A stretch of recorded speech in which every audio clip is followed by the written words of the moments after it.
आता शॉपिंगसाठी गावाबाहेर जाण्याची गरज नाही। इचलकरंजी शहरामध्ये आपल्या सेवेसाठी सज्ज आहे टेकिट सुपरमार्ट। टेकिटचा वायदा जास्तीत जास्त फायदा। तांदूळ आणि तृणधान्य, कडधान्य, खाद्यतेल, दुग्ध उत्पादने, मसाले, कॉस्मेटिक्स, स्टेशनरी, क्रीडा साहित्य, कपडे, फर्निचर, इलेक्ट्रॉनिक, घरगुती उपकरणे, सायकल्स, फुटवेअर, खेळणी, भेटवस्तू, MRP वर किमान 10 ते 60% सूट। यामध्ये घरगुती वापरात येणाऱ्या टीव्ही, फ्रीज, इलेक्ट्रॉनिक वस्तूवर भरघोस सूट। 10% पासून ते 60% बचत। प्रत्येक वस्तूवर बचत। टेकिट मॉलमध्ये या आणि भरघोस खरेदी करा। एकावर एक फ्री वस्तू मिळवा। यामध्ये घरगुती उपकरणे, कडधान्य व इलेक्ट्रॉनिक वस्तू मिळण्याचं एकमेव ठिकाण म्हणजे टेकिट सुपरमार्ट। पत्ता पंचवटी टॉकीज रोड, छत्रपती शाहू महाराज पुतळ्याजवळ। खरेदीचा आनंद लुटा बाहेर कुठेही न जाता। आजच या टेकिट मॉलमध्ये।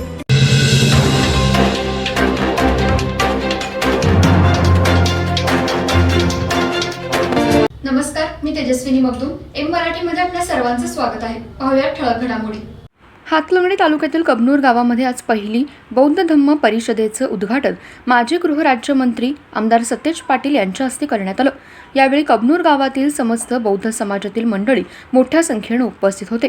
येवले काँग्रेसचे माजी नगरसेवक संजय कांबळे, राहुल खंजिरे, संजय कट्टी, प्रमोद पाटील आदी जण उपस्थित होते। कबनूरमधील आज पहिली बौद्ध धम्म परिषद कबनूर हायस्कूलच्या प्रांगणात सुरुवात झाली। समस्त बौद्ध समाज कबनूर यांच्या वतीने पहिली बौद्ध धम्म परिषद घेण्यात आली। याचं उद्घाटन आज सकाळी 10 वाजता माजी गृहराज्यमंत्री सतेज पाटील यांच्या हस्ते करण्यात आलं। यावेळी विविध मान्यवर उपस्थित होते। आज दिवसभर घेण्यात आलेल्या या बौद्ध विहार धम्मदीप त्यांच्या प्रमुख उपस्थितीत झाली। दीप प्रज्वलन करून तसेच डॉक्टर बाबासाहेब आंबेडकर तसेच बौद्ध यांच्या प्रतिमेस हार व अर्पण करून व फुलांचा वर्षाव करून आजच्या पहिल्या धर्म परिषदेला सुरुवात झाली। यामध्ये पहिल्या सत्रामध्ये वंचित बहुजन आघाडीचे प्रदेशाध्यक्ष बनसोडे यांनी बौद्ध धम्म, भारतीय संविधान आणि आपली भूमिका या विषयावर मार्गदर्शन केलं। डॉक्टर बाबासाहेब आंबेडकर यांनी संविधान लिहून सर्वसामान्य जनतेला जगण्याचा अधिकार दिलाय। तसेच दुसऱ्या सत्रामध्ये पाली भाषा अन्नधान्य अभ्यासक अमित मेधावी हे धम्म चळवळीचे आणि आपल्या जबाबदारी या विषयावर त्यांनी तसेच आंबेडकरी विचार वर संबोधन केलं। सध्या देशामध्ये जातीपातीचं राजकारण सुरू आहे, हे थांबलं पाहिजे। डॉक्टर बाबासाहेब आंबेडकर यांनी सर्वांना समान अधिकार दिलाय। तसेच दुपारच्या सत्रामध्ये विचारवंत सुकुमार कांबळे बौद्ध धम्म व सध्याची धम्म परिस्थिती या विषयावर त्यांनी मार्गदर्शन केलं।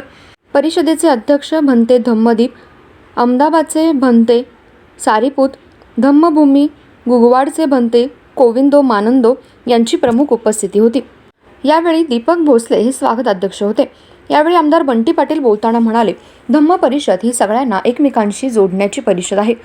परिषदेमध्ये विचार घेऊन जाण्यासारखी या ठिकाणी आयोजन करण्यात आले। तसेच देश सध्या हुकुमशाहीकडे जात आहे, संविधान वाचवलं पाहिजे असे आपल्या भाषणात बोलताना आमदार सतेज पाटील म्हणाले। यावेळी त्यांच्या हस्ते धम्म परिषदेच्या रॅलीचा झेंडा दाखवून सुरुवात करण्यात आली।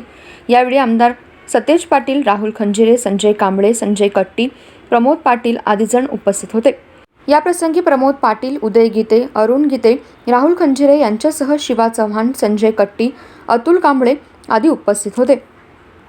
बरोबर घेऊन जाण्याचा दिला, सगळ्यांना समान वागणूक देण्याचा दिला, तो संदेश पुढे घेऊन जात असताना या देशाला ज्यांनी घटना दिली, घटनेच्या माध्यमातून सामान्य माणसाला, आज झोपडपट्टीत राहणाऱ्या माणसाला आणि अंबानीला सुद्धा एक मताचा अधिकार देण्याचं काम कुणी केलं असेल तर ते फक्त डॉक्टर बाबासाहेब आंबेडकरांच्या माध्यमातून घटनेनं दिलं।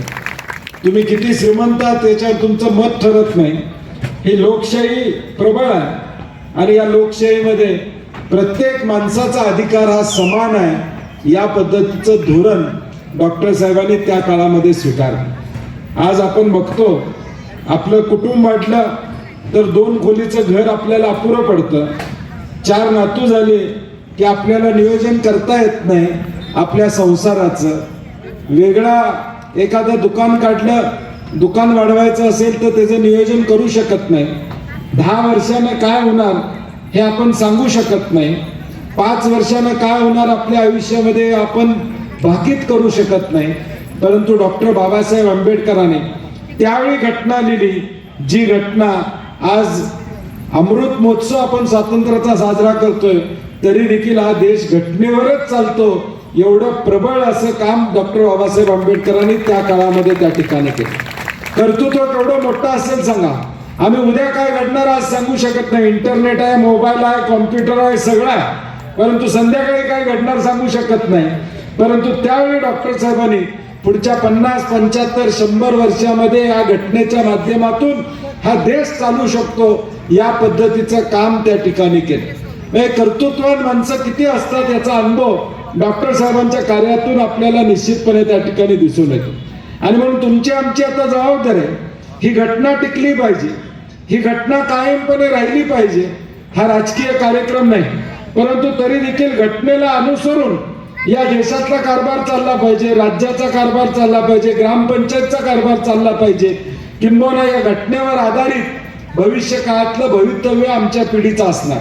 आम्ही मागची पिढी नशिबान आहे की या घटनेच्या आधारावर चांगल्या पद्धतीनं चाललं, परंतु आज आपण जे 50शीत आहोत, 40शी मध्ये आहोत, 30शी मध्ये आहोत, आपल्यावर जबाबदारी असणार आहे. मागच्या पिढीनं ही घटना अबाधित ठेवण्याचं काम केलं, ह्या घटना जोपासण्याचं काम केलं, या घटनेच्या आधारावरच देश चालला पाहिजे ही भूमिका घेतली.